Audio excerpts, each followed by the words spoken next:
Good evening, everyone, and welcome to another edition of Spain the Need. I am Anthony Spano. Tonight, we have a real estate agent, a community involvement person, a podcast host of her own show, Hopes and Hobbs, Lisa Resnick. Lisa, thank you for joining me tonight. Thank you, Tony. Definitely excited to be here. Well, it's probably a little bit different on the opposite side because you're usually the one on this side asking all the questions. So you're not in the hot seat. You're in the hot seat this time. I know it is a lot. It's a lot more difficult to be on this side of the chair. Yeah, I've been on both sides, and it's an adventure, as I like to say it. So Lisa, true. you're involved in a lot of different stuff in our community, from nonprofits to your own podcast to real estate and a variety of different avenues. So, if people don't know you, talk a little bit about your background and kind of how you got to where you are now, and then we'll start diving into each of those after that. Okay, let's see if I can come up with a quick little stump speech. So, born in California, raised in Ohio, St. Charles, Cardinal Mooney, and YSU grad. After I graduated from YSU, I went to work on one of my friend's campaigns in Northeast Ohio. It was a very successful race, the primary. It was a four-way primary, and she won. And she then ran against the incumbent. This was for Steve Lutteret's position. Okay. So not to date myself or age myself, but from there I went to actually after the primary, I went to DC and I started to work at a political mail firm.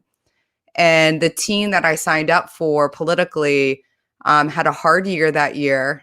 So with that being said, there was a mass amount of applicants out there and people looking for jobs because whether people know this or not, jobs in the political world are very cyclical. So me being the Ohioan that I am and still needing to pay my bills, I went to a temp agency that ironically was from Warren, Ohio. So they placed me in a temp to perm position at Low Enterprises, a commercial real estate firm. And that was my avenue into commercial real estate. Absolutely loved it. Saw that there was still a great connection to politics and community, and which really that's creating communities, neighborhoods, and desirable areas for all of us is something that I've has always intrigued me. Probably should have double majored, but just stuck with the political science. But anyway, from there, I went into had two kids super close in age, so I thought I'd have more time on my hands as a residential agent instead of Oh, a you know commercial. better than that. No, now I do, but I didn't at the time. I was like, "Oh no, I'll have plenty of time." And it is a little bit more flexible that I was able to show up for kids' plays and everything like that because it wasn't a 9 to 5 job that I had to sit at a desk or meet with clients because primarily in commercial, it is during the weekdays that you are meeting with the clients and not as much on the weekends.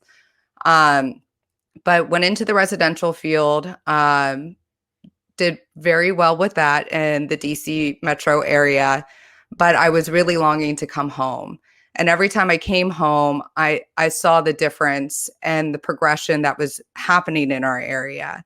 And I say this all the time. It's kind of like that friend that you haven't seen in a year that went on a diet. They don't see that they've lost the weight, but you come back home and you're like, holy cow, you look great.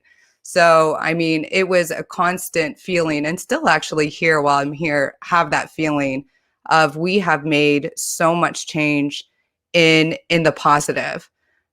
We still have our work to do, but we're getting there. So finally convinced my husband, my New York husband, that was a DC resident most of his life. We're moving to Youngstown, Ohio. Yes, that shows you how much he loves me. so Now, so let me we ask you this: was he ever? He came back with you to the Oh Youngstown yes. area. Yes. Yes. So anytime I came home, he most of the time he always traveled back. Actually, he was probably more familiar with directions than I was in getting places to and from, but I've always been directionally challenged. But so I finally convinced him to make the move. And 2016, so we left in 2004, the Cleveland area, came back in 2016 to here, Youngstown area. And since then, I started working in real estate, sticking with the same occupation that I was in the DC metro area. And then when Bergen had the acquisition with Freakin, I took the opportunity to get back into commercial because really I truly do love commercial real estate and I love the impact that it makes. I did enjoy the residential because of the personal touch, and I thought that that was good to probably, I guess, less harden me, if you will, in the commercial world that I was in so long in DC. But I'm very happy to be back. And if you think about Homes and Hops, if you think about Walk Youngstown, everything that I do is, in all honesty, under the same umbrella. It is making areas walkable. It's trying to strengthen our economy, trying to make people socially healthier, mentally healthier, everything, because that is what makes our area more desirable. It brings up our own belief and our own monetary values in ourselves as well. Well, and let me ask you this: is the DC area a lot faster paced than our area, or is it Yes. a lot? The answer is 100% yes, which was a little bit difficult for me to get adjusted to here. I'd be like, why isn't anybody calling me back? Why? Like, this is what's happening. Like, come on, people, let's go. But yes, it is much faster paced. But I also, one of the things that I realized living there, it's kind of like when we moved out to the suburbs in Virginia. Suburbia, no matter where you go, and that's a reality. And suburbanites mentality is pretty much the same too wherever you go. So when I lived in Virginia, you know what they did?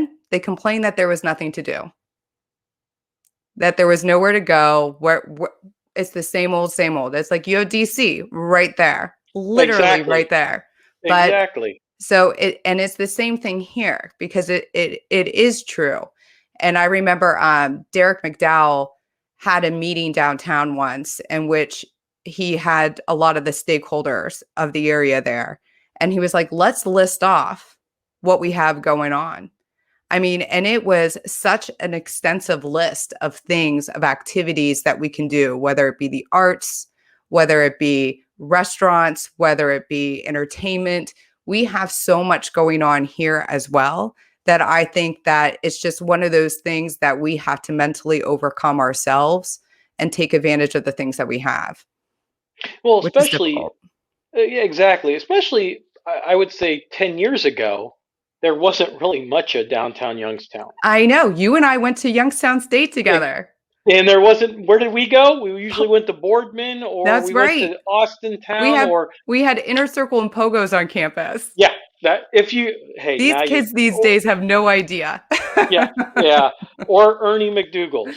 Oh, yes, that's right.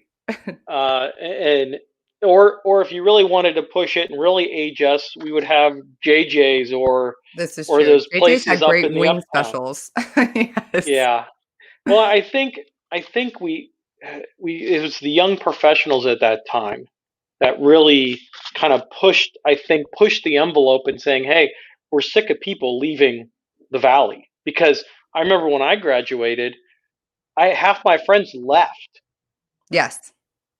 went to teach in North Carolina, Florida, Vegas at the time when it was real big, when they Teaching needed positions teachers. are super hard to find around here still today. It's very difficult for us to keep our young grad students from our area to stick around here and work in our educational field. There's not a lot of jobs out there for them. No, and we were talking about kind of entrepreneurs locally that there's a big group of women at the YBI that are helping with and entrepreneurs for women. Um, we were talking in a previous interview that it was kind of like for them it was like deer in headlights when you first Yes. start because you have no idea what you're doing. Yes. But And that's with everything that we do in life, though. yeah, it's true. It usually is a deer in headlight, and I think Youngstown saw that until the 2010 plan came out. And they say, Hmm. hey, we have all these things. Derek was one. I was a part of the 2010 back when Mayor Williams was putting it together, or community development Williams, and I think that took a real feeling to say, hey, this is what's going on. It needs to be done, or there ain't going to be a city anymore. Yep. Well, I'm very glad that those conversations had happened, and they do need to still keep on happening. And collaborations and working together um, need to continuously occur, even when we hit that level that we're all striving to go to. Because I mean, one thing that we know in life is there's always places to go. There is no ceiling. Well, now we kind of are a little over a year into a pandemic. I mean, you talk about that ceiling and that floor. And this is kind of on the real estate side, have you seen an increase or decrease of kind of in the real estate market lately? Because I think we look at the crash of 08, 09 when things just bottomed out. And So I know we didn't see that much in the pandemic when it came to 08, but did we see that increase or decrease? So obviously, with the real estate market and the residential and commercial, you have the two different sectors when it comes to real estate, and both of them are experiencing two different impacts from the pandemic. Um, '08 cannot necessarily be compared to today. This is actually, I believe, the first time ever in our history that the real estate market is not matching our business cycle. So you have the business cycle that is being hit, and they are hopefully come, and predictions are the third quarter start recovering. Um, you have the real estate market that has skyrocketed in the residential, and that is because of the government intervention, the feds reducing the rates as much as they have. So, which then in turn has created increases in housing prices. But I think different areas are going to have a different impact when it comes to the residential market and the housing. I don't think that necessarily we are going to be impacted that much. I doubt highly that we're going to have a crash in the housing field, especially around here. If anything, it's just going to level off, and it's going to be a more neutralized market. That once we start recovering, you won't have that rate of return, if you will, on your home purchase. It'll be your normal cost of living increase, and it might What be did slowed down a little bit. What advice would you give someone? Like, I know me and my wife were looking for a house probably about, I don't know, the last 3 or 4 months. Just, I mean, we're not there yet. I'm finishing my graduate school and stuff like that. What advice would you give someone in either the commercial or resident that build? Because I was looking up some commercial, or I should say, some residential prices on wood for like plywood. Yeah, lumber. I It's very lumber, expensive. yeah. Last year, maybe a little bit before the pandemic, it was between $8 and maybe $15 a sheet. Now I see some prices in the 50s, and I saw one that was in the 90s just for Yep. a piece of 8 foot plywood, quarter inch, half inch, and I'm like, wait a minute. Now, if you want to build a house, it's going to probably cost you $200, $225 a square foot, Yep. compared to what it was as maybe $150 a square foot. What advice do you give those families or individuals that are looking at a build, or even just look at in the market? It's interesting. I asked the builders all the time. I'm like, so do you think the prices will drop once everything starts to get a little bit better? And they were like, that's not the way it works, Lisa. You would But think that would be the easy ways. I know, but I'm always hopeful. But when it comes to purchasing right now, I mean, I honestly, like, I think that if you have the ability to take advantage of the interest rates, take advantage of the interest rates. I mean, I as great as they are, and I love seeing them, and I love seeing the market stimulated with them. At the end of the day, I know the reality of the reason why that they are what they are, and that's because we do have an unstable economy. So let's hope that we are not in this situation anytime soon. So take advantage of it now, especially if you're looking at this home to be your 5 to 7 year home. I mean, after all, they say on average we like move about, I think it's 12 to 14 times in our lifetime. So take advantage of it. Oh, Does I that have. include does that include college? It does. Oh, okay. So apartment. Yeah. So I think that was 3 times, 2 or 3 times in Yeah. college, and then back home, and then to my house I'm in now for the last 10 years, 11 years. I think I'm on like 16. Well, So and I you had my talk little about, stint in Arizona for a little bit. So yeah, Sedona's nice in Arizona. I was in Scottsdale. Hey, anywhere in Arizona sometimes. It's beautiful What there. what what if someone wanted to get a hold of you to talk about real estate, how do they get a hold of you? Commercial or residential? You do both, is that correct? I focus more now on commercial. Okay. I mean, that is where I want to keep on strengthening my portfolio, if you will. Um, but definitely you can reach me on my cell. I always say real estate agents are the easiest numbers that you can ever get off of people. So anybody can reach me at 330-398-4788, or they can email me at lisa@bergenfreakin.com. But those Okay. would be the best ways to get in touch with me. Well, and I think one of your adventures, you talk about your portfolio, and it's funny because now you're hosting your own podcast, Yes, homes and hops. Homes and Hops. And which And it, in which that originated based on the fact of how breweries, like it is a proven fact that breweries increase the value of your home. They Interesting. Let's are talk about that. How long has this show been going on? so I started, I want to say I am so bad with time, Tony. Um, Probably because I lie about my age all the time, but I want to 29, say right?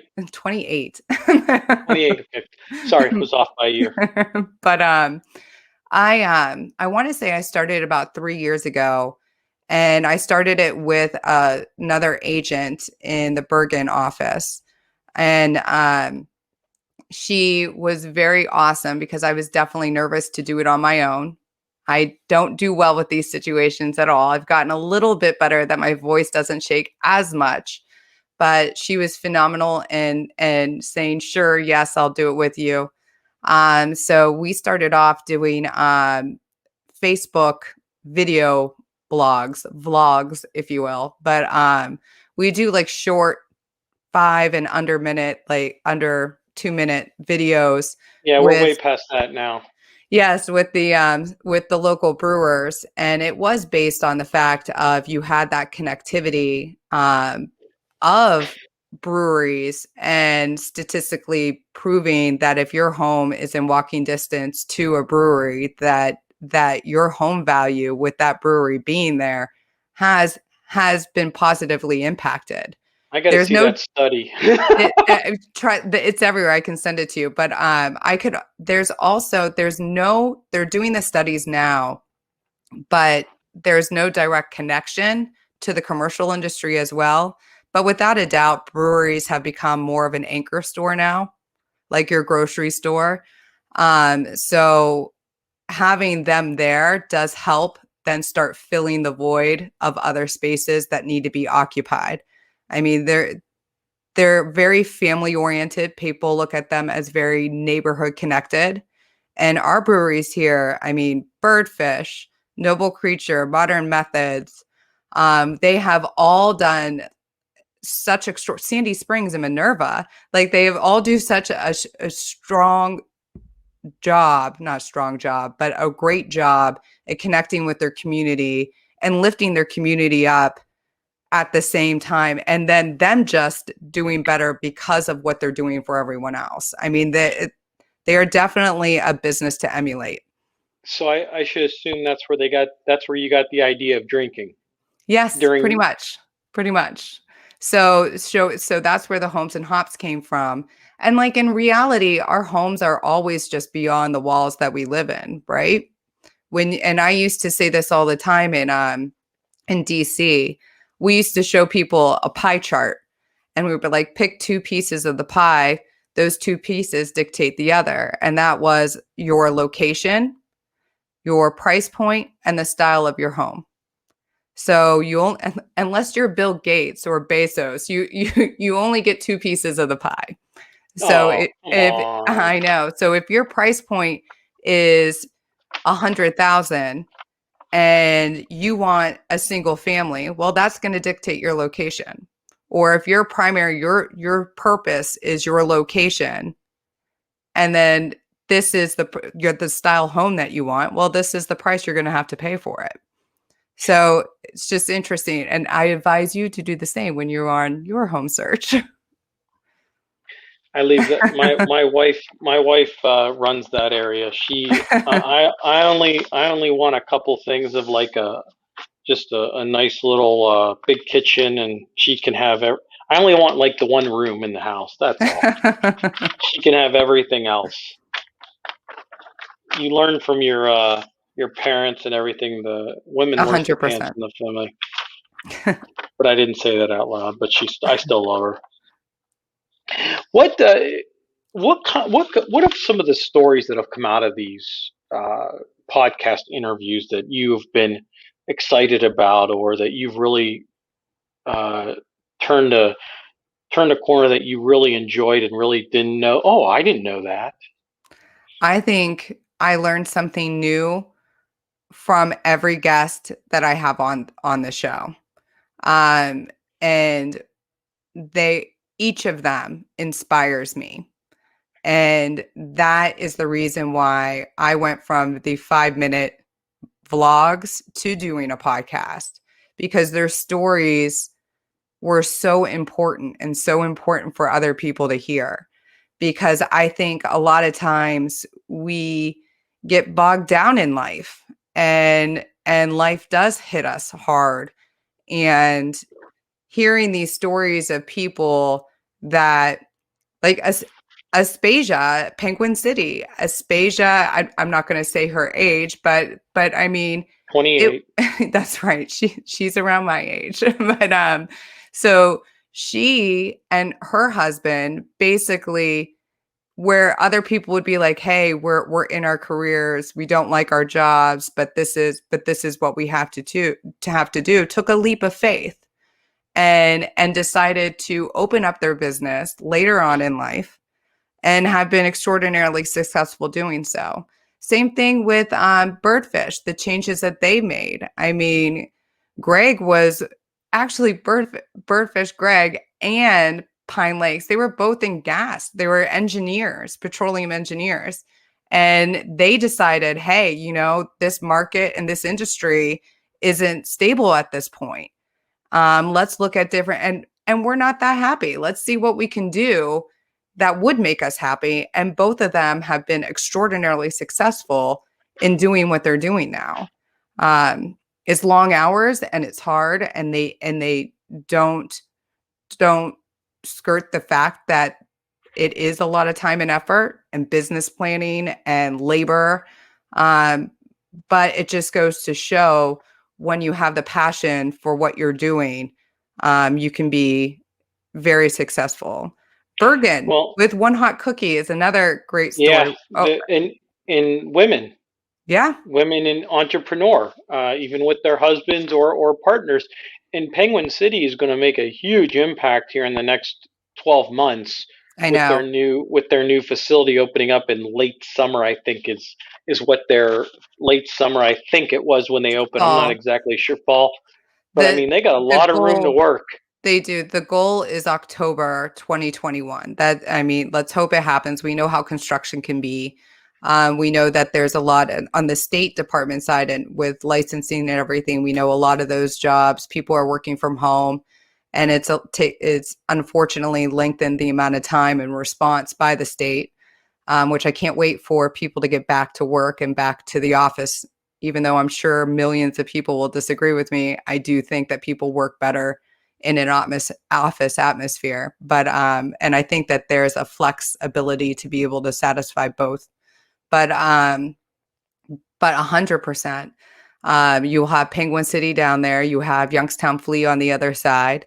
The amount of activity that you'll have, it's great. They've created their own corridor of activity that it's phenomenal that we can say things and name another district in our city and be a little bit more like Cleveland that has like the Mill District and all the different sides that they have. Actually, I don't think it's the Mill District, but they have the different Flats. that's that sides that they have. We'll be able to do the same thing too. Yeah, I think we're looking forward to seeing what they have and what they'll accomplish on that side of town, because those buildings have kind of been run down for quite a while. I mean, But they're what beautiful.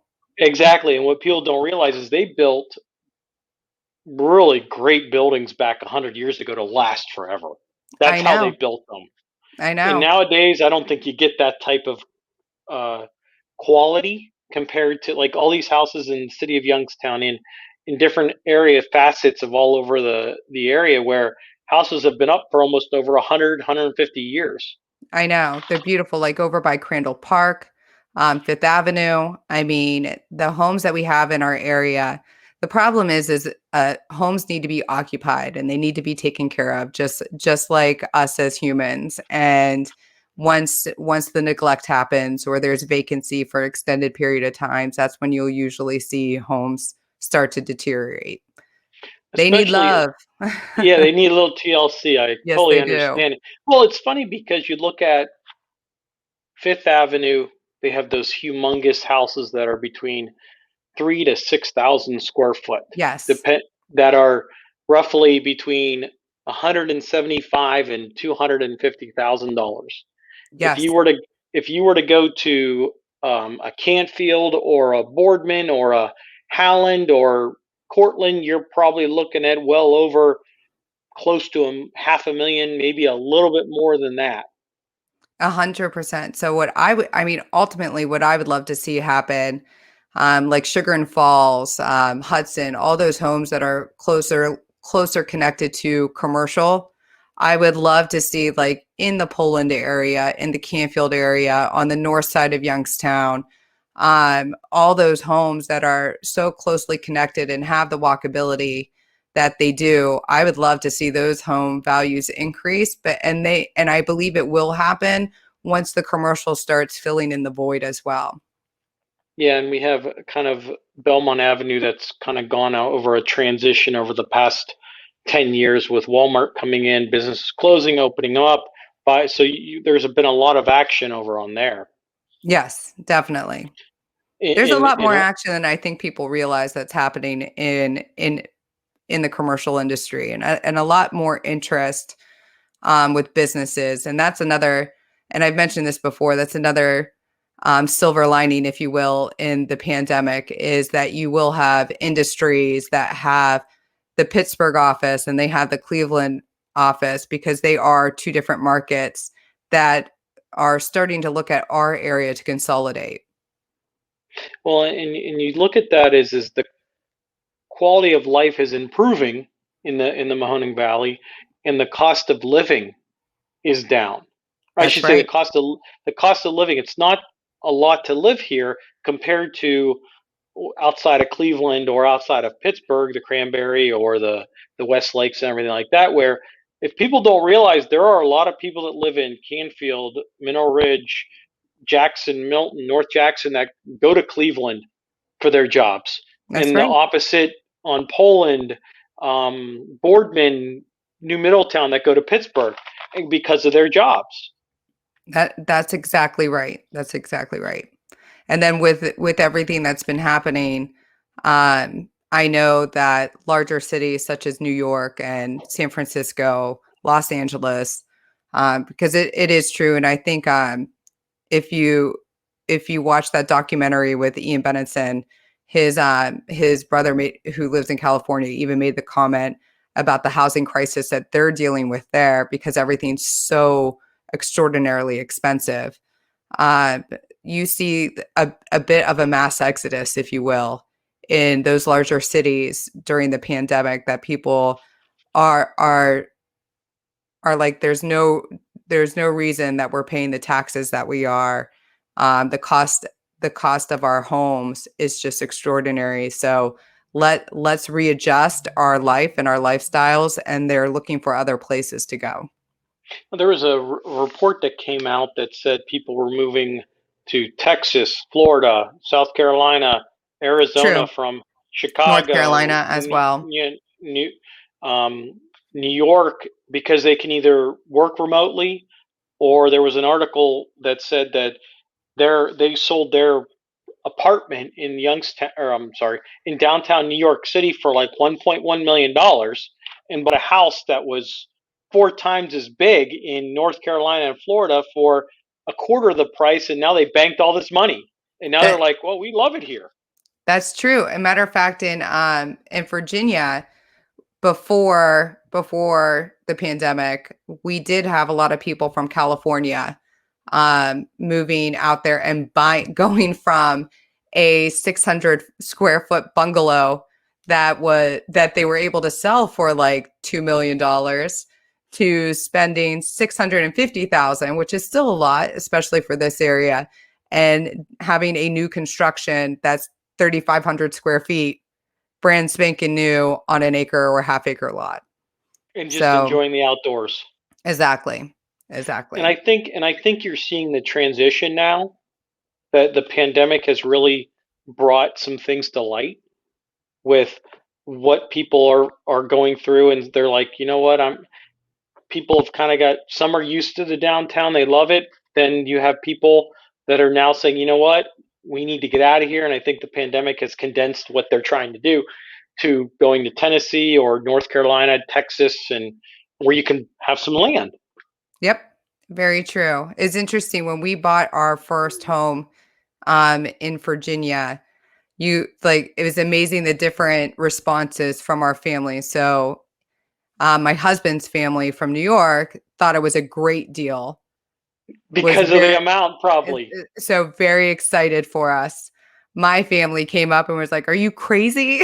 Like, there's no land. Where are the kids gonna play? Like, this is nuts." Like, Two so totally different I thought know. processes. Yes, 100%. Because usually we've had friends move back to the valley Hmm. and do the, like, they had a $600,000 house in DC. My guy, he lived in Mount Washington. Now he Oh lives in yes. Kent, and his house sold for 600 and some thousand or whatever it sold for, and he bought a house that was twice the size, had some land for like 200 or 300,000, Yep. and his wife's from that, but he's from here. So it's just one of those things, like, it's a culture shock, It is. It is. and we just look at it differently, and I think that's what really makes us very different. We all, they call it the grind of Youngstown. We all support each other. Yes, it's And very true. would you agree with that sentiment? I do, at least by the people who I surround myself with. So I can definitely say that everyone who is around me is extraordinarily supportive, and I hope I give back to them the same that they give to me. Well, Um, and you actually just, and actually, I was looking up some information, and you also give back to the community. You one thing that you do a lot of. Talk a little bit about what it means to give back. so it it's weird because I don't think I really think about it as a give back. It's more of me just trying to do my part, if you will. Like I feel like it is all of our responsibility. And if I want to see a change and a growth or be part of a change and a growth, then it's my responsibility to take the step forward and offer a lending hand or create something for people to participate in. I don't think of it as necessarily a give back. I feel like it's part of who how we should be as a community. And this area inspires me, and I believe it inspires others as well to be community members. And that is And being part of a community. well, and you just became on the board for Oh Wow. Yes. How does that feel? Um, Feels awesome. I love a wow. I think that it is such an important amenity that we have in our city. And again, it's one of those things that I don't think people recognize their outreach and their impact that they have on areas out even outside of the valley that we often think of. Their reach is strong, and it is quite extensive. And Mr. Ralph, Suzanne, the other board members, I mean, they're all phenomenal people who care so much about our area, and they care so much about our children. And I love the fact of the education or edutate or edutainment of the museum, because it is true. I am all about STEM, even though my mind might not work that way. I recognize the significance of our children being able to be more outside the box with their thinking and their cognitive abilities. That I think that they have created a way to be able to do that, um, in a fun way. Like, I mean, it is cool. Those STEM packets, they're awesome. And it's so much fun to like do that with the kids at home. Like, because they have been very extraordinary. Like, and this is with so many different businesses. I mean, I know we've referenced the pandemic a lot, but there are so many different businesses that have adapted and survived during 2020, when it was, I'm sure at the beginning, a holy cow, what are we going to do, to feeling like they're debilitated, to them being like, screw that, no, we're gonna keep going, and being able to create different ways in order to keep their business in the forefront. And of course it's for their own stability, but is also a, how do we keep this community alive and running? Like, when you have, I mean, Bergen with the one hot cookie and the O donuts, the packages, the delivery that you can like make your own cookies at home and everything like that, especially when we weren't really able to socialize at all at that point with anybody else outside of our household. I mean, that was such a phenomenal gift that she was giving all of us by being able to be dynamic in her thinking and trying to figure out ways to maintain.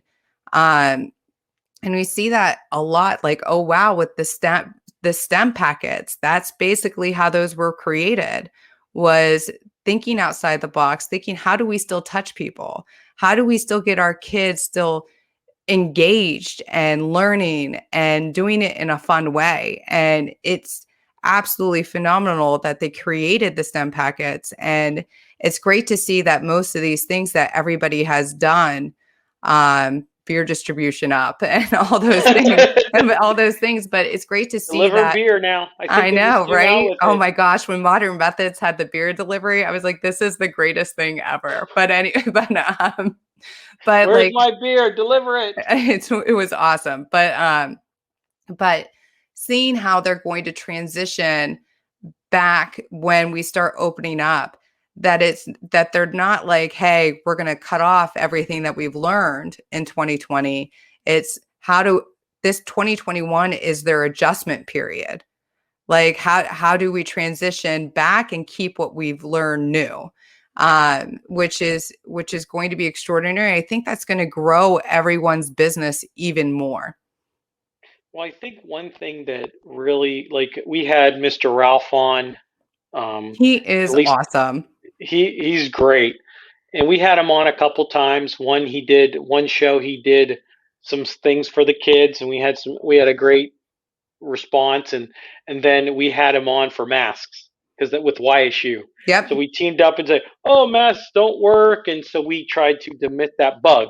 And so we went through all the different types of masks from cloth to N95, K9, all those, and kind of showed people like, look, this is what works and what doesn't work. And I think, and they're great people there, and we hope to do more with them, and they're just great because it's downtown. Yes.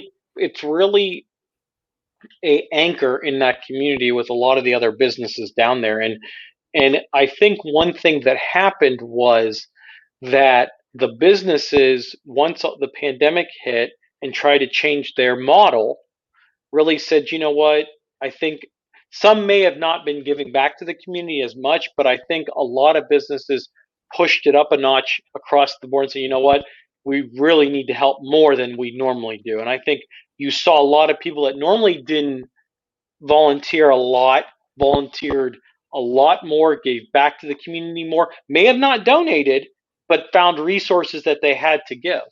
That's exactly right. I mean, think about the restaurant industry. I mean, holy cow. I mean, talk about a dramatic impact to all of them.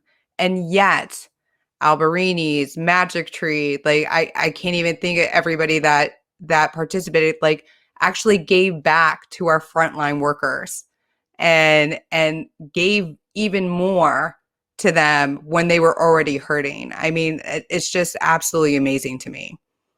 And we hope that, and we thank those companies and a lot of the other companies around the community that gave back, and because I think the pandemic really showed what some of our weaknesses is in our communities.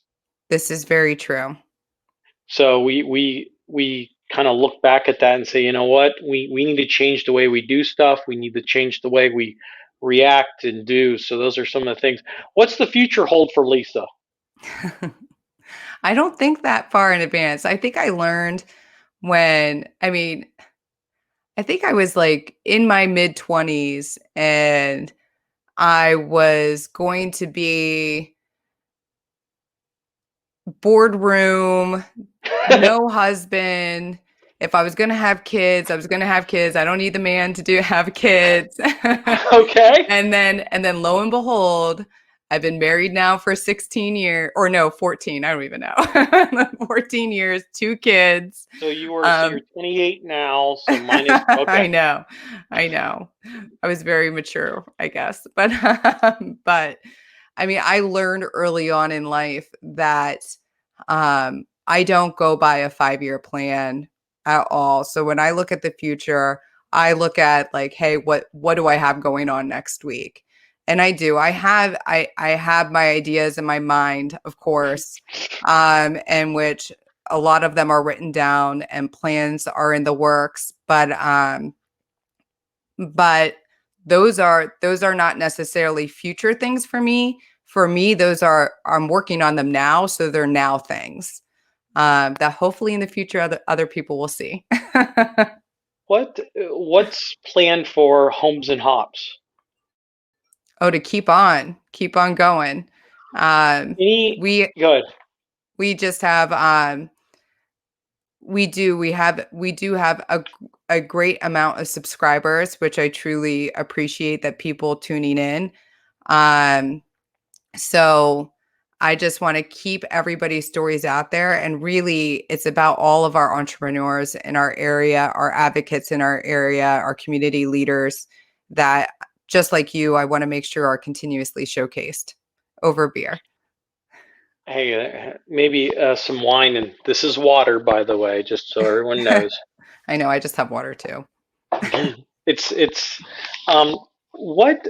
Let me ask you this: if there was kind of the person you'd want to interview, or you had a great interview with, what was kind of one of the most inspirational interviews you had over the last 2 or 3 years that you can remember? I mean, honestly, I think every one of them was inspiring to me. I know that that sounds like a political response, but I mean, No. I'm being serious. Like, I mean, everybody has their individualized story, and I take away, and even just in conversations and meeting with people, not on the podcast, or it's just everybody has their story. Everybody has the ability to inspire and uplift people. And I appreciate hearing those stories and them sharing their stories because they may not realize it, but they may be helping somebody else get to that next step that they may have been apprehensive of doing before.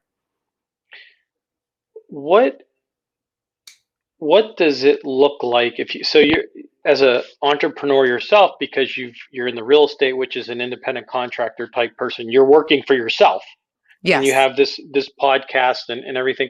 What advice can you give someone that woman entrepreneur that what advice can you give them to kind of think their dreams or move forward with something if they're kind of on the fringe?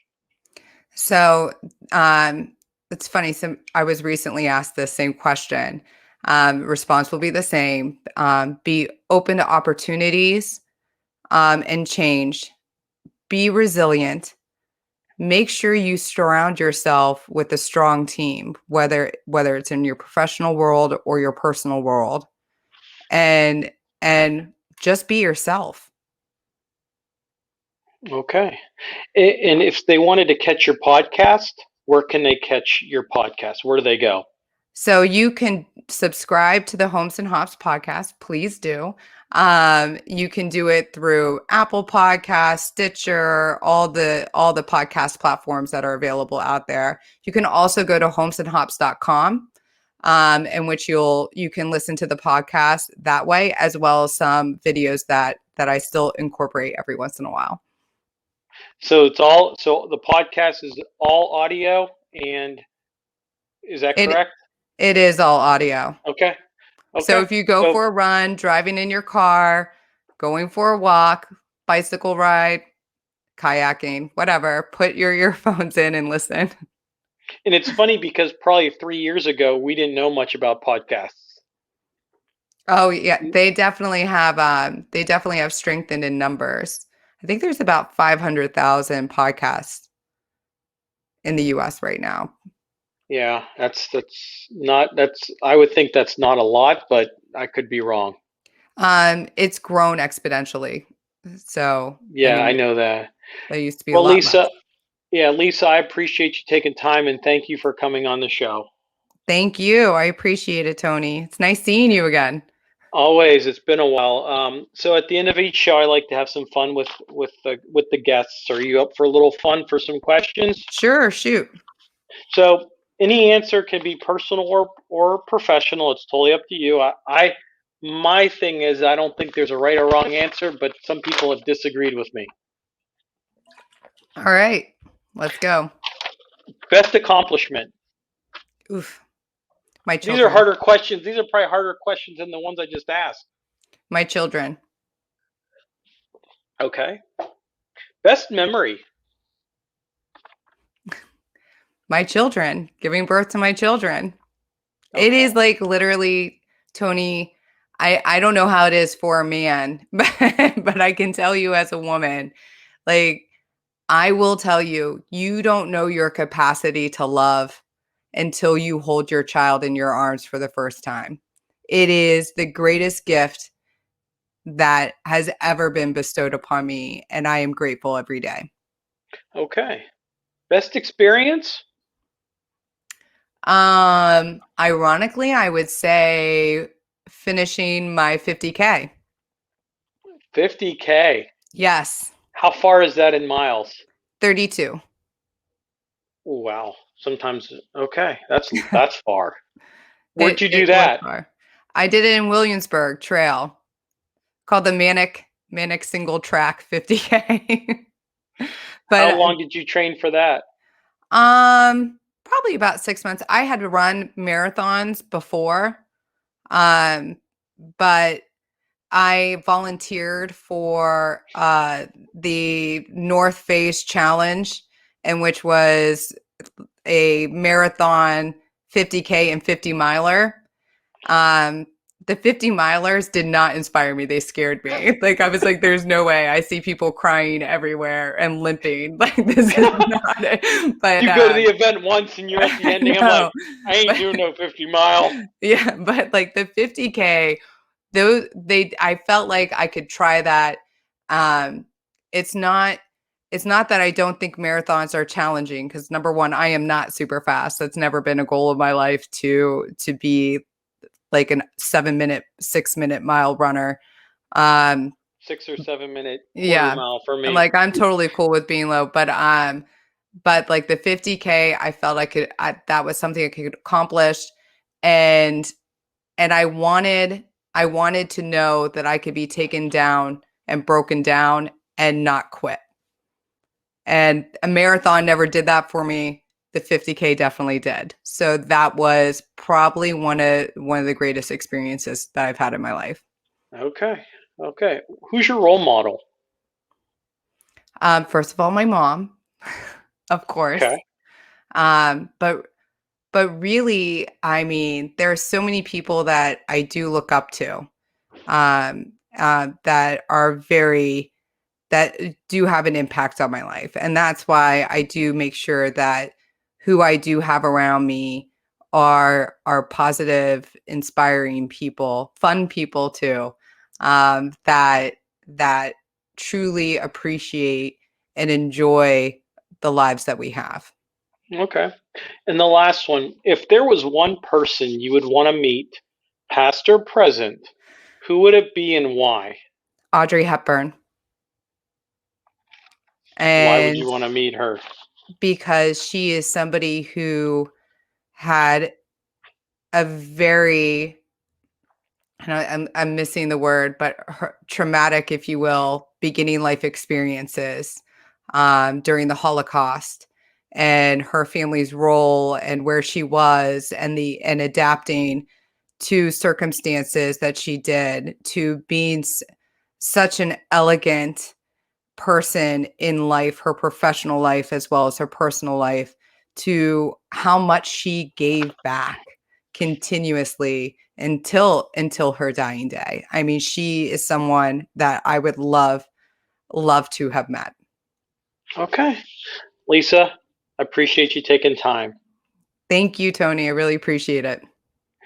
If you guys want to check out Lisa, you can check her podcast out at homesandhobs.com. You can listen in there and you can find if you'd like to provide any guests or feedback to her. I think she'd appreciate it A hundred on who percent. you. So thank you everyone for watching. If you want to see more podcasts or interviews or announcements, you can go to anthonyvspano.com. Everyone stay safe and God bless. Good night, everyone.